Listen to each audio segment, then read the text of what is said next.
Alright, I want to talk about something here for a second involving the limit definition of the derivative as it evaluates the derivative of x squared. Now, I've made a video previously, it will be on this playlist, this derivatives playlist on my channel, about using the limit definition of the derivative to arrive at 2x as the derivative of f of x equals x squared. So that's not what we're going to do here. We're going to talk about that, but we're going to also talk about, and predominantly what we're going to focus on is a much easier way to arrive at the derivative of x squared. Well, the derivative of x squared is just 2x, as we discovered in my other video. Well, we use the limit definition of the derivative to discover this. And the limit definition of the derivative, as I've written down here, it simply states that f prime of x is equal to the limit as h approaches 0 of f of x plus h minus f of x, all of that all over h, okay? And so what did we do? Well, let's do a recap here, and it may seem kind of silly that I'm doing something so labor intensive just to recap this and reading every last step, but it will make sense when we get near the end, we get to our penultimate step. So we said, all right, let's plug all this junk in. We've got the limit as h approaches 0 of x plus h squared minus x squared over h, because everywhere that we had an x, we just put an h, right? Because that's what the limit definition of the derivative tells us to do. And so we got that from this, just our f of x equals x squared. We said, okay, now let's just do some algebraic stuff. Let's expand this x plus h squared. So we got that the limit as h approaches 0. We arrived at limit that this was equal to the limit as h approaches 0 of x squared plus 2hx plus h squared minus x squared. So yeah, we got all of that over h, and so we had to, equate that down, and we went and we said, okay, now this is equal to the limit as h approaches 0 of 2hx plus h squared. We were able to cancel some h's out of that, and we got that the limit as h approaches, we're able to evaluate the limit, and we were able to let h go to 0, so we said the limit as h approaches 0 of 2x plus 8, well, that's just equal to 2x, because we were letting h go to 0. Okay, so cool.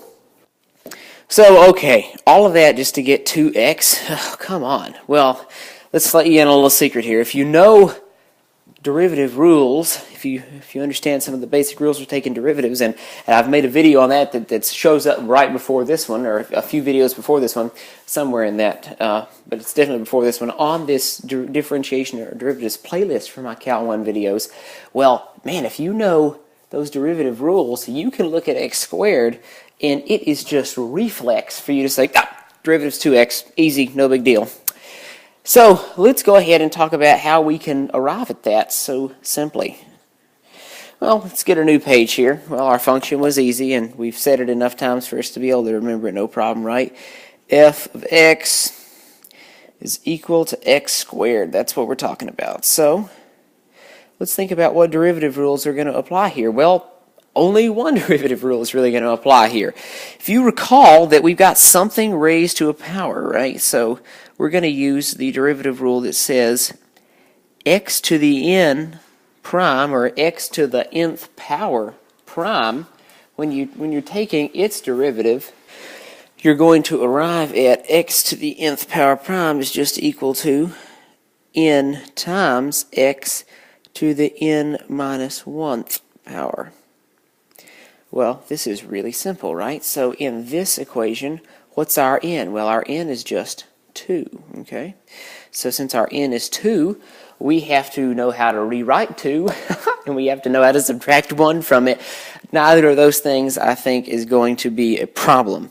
So if f of x is x squared, then let's just bring it down. Let's figure out what x squared prime is going to be equal to. Well, let's bring down the 2, and we're going to get 2. We'll just have our variable there, x. And now let's subtract 2 minus 1. This is our n minus 1, right? Well, that's just going to be 1, not very hard, so it's 2x to the first power. Well, anything to the first power is just itself, so we're going to get 2x. Done. Now, you tell me, what do you prefer to do, especially if you're short on time? Say, all right, bring it down, subtract 1, and get that x squared prime is 2x, or go through all of this giant laborious load of work? Well, in my opinion, I think using derivative rules is much, much easier, and it certainly saves you a ton of time. So, x squared prime is just 2x. This is a very, very simple thing to figure out, and especially if you're using derivative rules. So, and we'll, by that same token, look how easy this is. If I've got x to the third, well, 3x squared. X to the fourth, well, 4x cubed. X to the fifth, 5x to the fourth. X to the sixth, 6x to the fifth. Seeing a pattern?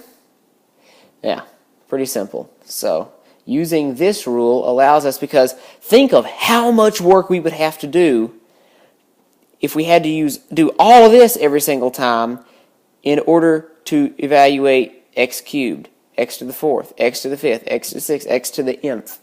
It's so much easier just to use the x to the nth rule, or the power rule. So, bring down the power, subtract 1 from the power, and put it back up, keep your variable in the same spot, and you are done.